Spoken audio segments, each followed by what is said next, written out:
ನಮಸ್ಕಾರ. ನೀವ್ ನೋಡ್ತಾ ಇದ್ದೀರಾ ಟಿವಿ ವಿಕ್ರಮ ವಿಶೇಷ ಕಾರ್ಯಕ್ರಮಕ್ಕೆ ಸ್ವಾಗತ.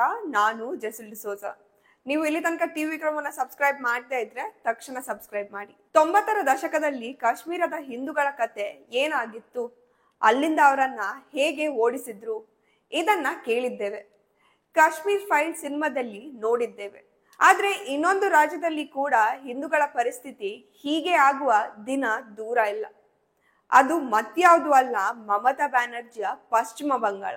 ಎಂತಹ ವಿಪರ್ಯಾಸ ನೋಡಿ. ಪಶ್ಚಿಮ ಬಂಗಾಳದ ಒಂದು ಜಿಲ್ಲೆ ಹೊತ್ತು ಉರಿತಾ ಇದೆ.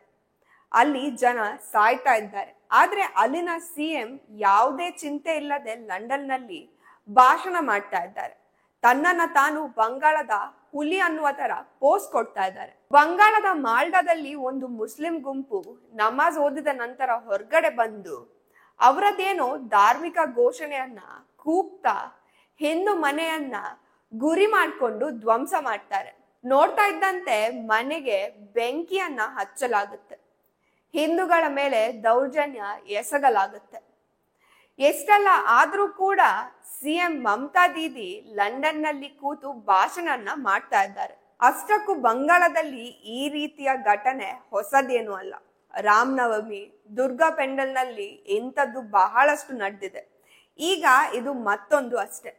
ಪಶ್ಚಿಮ ಬಂಗಾಳದಲ್ಲಿ ಚುನಾವಣೆ ಬಂತು ಅಂದ್ರೆ ಸಾಕು, ಈ ರೀತಿ ಹಿಂಸಾಚಾರ ಕಾಮನ್ ಆಗಿದೆ. ಬೇರೆ ಬೇರೆ ರಾಜ್ಯಗಳಲ್ಲಿ ಆಗಲ್ಲ ಅಂತ ಅಲ್ಲ, ಸಣ್ಣ ಪುಟ್ಟ ಗಲಭೆ ಆಗುತ್ತೆ. ಆದ್ರೆ ಪಶ್ಚಿಮ ಬಂಗಾಳದಲ್ಲಿ ಯಾವಾಗ್ಲೂ ಕೂಡ ಇದ್ದೇ ಇದ್ದಿದ್ದು. ಮೊದ್ಲೆಲ್ಲ ಕಮ್ಯುನಿಸ್ಟರಿಂದ ಈ ರೀತಿ ಹಿಂಸೆ ನಡೀತಾ ಇತ್ತು ಅಂತ ಕೇಳ್ತಾ ಇದ್ವಿ.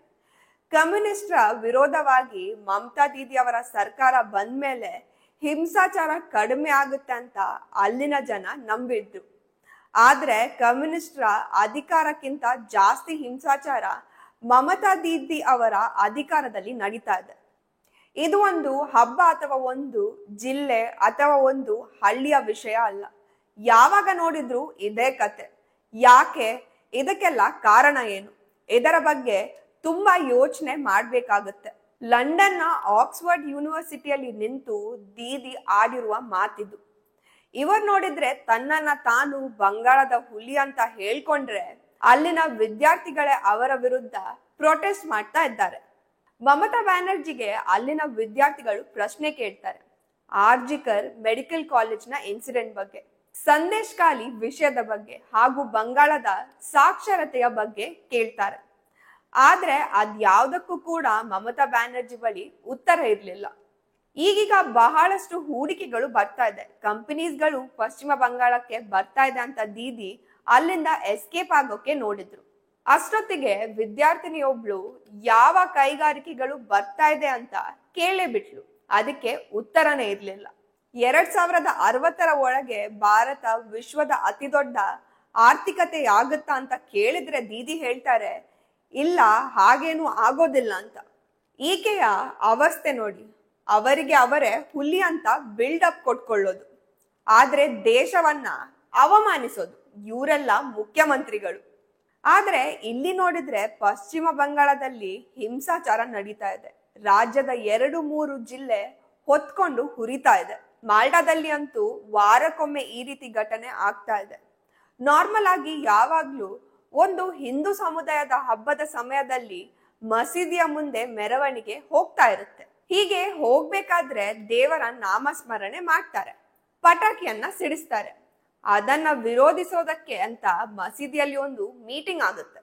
ಮೀಟಿಂಗ್ ಮುಗಿಸಿ ಒಳಗಿಂದ ಬಂದವರೇ ಹಿಂದೂಗಳ ಮನೆಗಳನ್ನ, ಅಂಗಡಿಯನ್ನ ಬೆಂಕಿ ಹಚ್ಚಿ ಸುಟ್ಟು ಹಾಕ್ತಾರೆ. ಕೊನೆಗೆ ಪೊಲೀಸ್ ಠಾಣೆಯನ್ನ ತಲುಪ್ತಾರೆ. ಪೊಲೀಸರ ವಾಹನ ಕೂಡ ಸುಟ್ಟು ಹಾಕ್ತಾರೆ. ಒಂದನ್ನ ನೋಟಿಸ್ ಮಾಡಿ, ಇಡೀ ದೇಶದಲ್ಲಿ ಎಲ್ಲೇ ಇಂತಹ ಘಟನೆ ಆದ್ರೂ ಇವರ ಗಲಭೆಯ ಪ್ಯಾಟರ್ನ್ ಸೇಮ್ ಆಗೇ ಇರುತ್ತೆ. ಟಾರ್ಗೆಟ್ ಹಿಂದೂ, ನಂತರ ಪೊಲೀಸ್ ಸ್ಟೇಷನ್.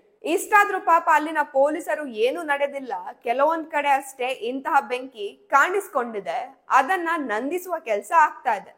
ನಾವು ಯಾರನ್ನ ಕೂಡ ಬಿಡೋದಿಲ್ಲ ಅಂತ ಹೇಳ್ತಾರೆ. ಪಾಪ ಅವರಾದ್ರೂ ಏನ್ ಮಾಡೋದಕ್ಕೆ ಸಾಧ್ಯ? ಮುಖ್ಯಮಂತ್ರಿಗಳೇ ಗಲಭೆಕೋರರ ಕಡೆ ಇದ್ರೆ ಅವರು ಕ್ರಮ ಹೇಗ್ ತಗೊಳ್ತಾರೆ? ಅದೇ ಉತ್ತರ ಪ್ರದೇಶದಲ್ಲಿ ಆಗ್ತಿದ್ರೆ ಸೀನ್ ಬೇರೆದೇ ಆಗ್ತಾ ಇತ್ತು. ಅಧಿಕೃತ ಅಂಕಿಅಂಶಗಳ ಪ್ರಕಾರ ಪಶ್ಚಿಮ ಬಂಗಾಳದಲ್ಲಿ 18% ಮುಸ್ಲಿಮರಿದ್ದಾರೆ. ಉಳಿದ 82% ಹಿಂದೂಗಳಿದ್ದಾರೆ. ಹಿಂದೂಗಳೇ ಬಹುಸಂಖ್ಯಾತರು. ಆದ್ರೂ ಸಹ ಬಂಗಾಳದಲ್ಲಿ 18% ಮುಸ್ಲಿಮರ ಹಾವಳಿ ತಡೆಯೋದಕ್ಕೆ ಆಗ್ತಾ ಇಲ್ಲ.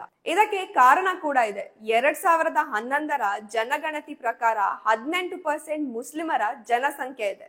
ಇದರಲ್ಲಿ 1-4% ಹೆಚ್ಚು ಕಡಿಮೆ ಆಗಿರಬಹುದು. ಆದ್ರೆ ಈಗ ಕಳೆದ 15 ವರ್ಷಗಳಿಂದ ಈಚೆ ಬಂಗಾಳದ ಗಡಿ ಪ್ರದೇಶದಲ್ಲಿ ಒಂದು ದೊಡ್ಡ ಅಕ್ರಮ ವಲಸಿಗರ ಅಲೆ ಬಂದಿದೆ. ಮಾಲ್ಡಾ ಹಾಗೂ ಮರ್ಷಿದಾಬಾದ್ ನಲ್ಲಿ ಅತಿ ಹೆಚ್ಚು ಪ್ರಮಾಣದಲ್ಲಿ ಅಕ್ರಮ ವಲಸಿಗರು ಬಂದು ನೆಲೆಸಿದ್ದಾರೆ. ಗ್ರೌಂಡ್ ಲೆವೆಲ್ ನಲ್ಲಿ ಅವರ ಜನಸಂಖ್ಯೆ ಸುಮಾರು 1/4 ಭಾಗಕ್ಕಿಂತ ಜಾಸ್ತಿ ಆಗಿದೆ.